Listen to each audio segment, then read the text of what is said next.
Can you spot the mistake when solving this problem? Let's find out. The first thing we're going to do is we're going to rewrite this problem down below. So we have 36 divided by 9 plus parentheses 15 divided by 5 and parentheses to the power of 4.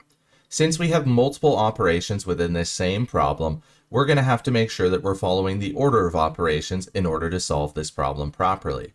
And the acronym that we're going to use is the acronym PEMDAS. And according to the order of operations, the first priority is to solve for anything within parentheses, which is what the P stands for. So we're going to solve first within the parentheses. So we have 15 being divided by 5, which we know gives us 3.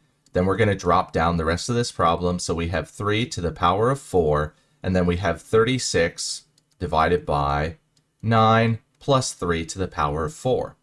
Since we don't have anything else to solve within parentheses, we're going to move on to our next priority, which is E, or exponents. So we're going to solve for any exponents. And since we have 3 to the power of 4, we're going to multiply 3 times 4, which we know gives us 12.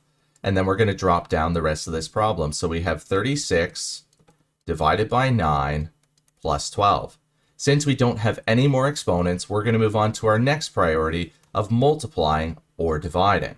So we're going to divide 36 by 9, which we know gives us 4, and then we're going to drop down the rest of this problem, so plus 12. Since we don't have any more multiplication or division, we're going to move on to our last priority of adding or subtracting. And when we add 4 plus 12, we get 16 for our answer. If you spotted where this mistake was made, please leave a comment down below. If you enjoyed this video, then please smash those like and subscribe buttons. As always, enjoy today's math journey.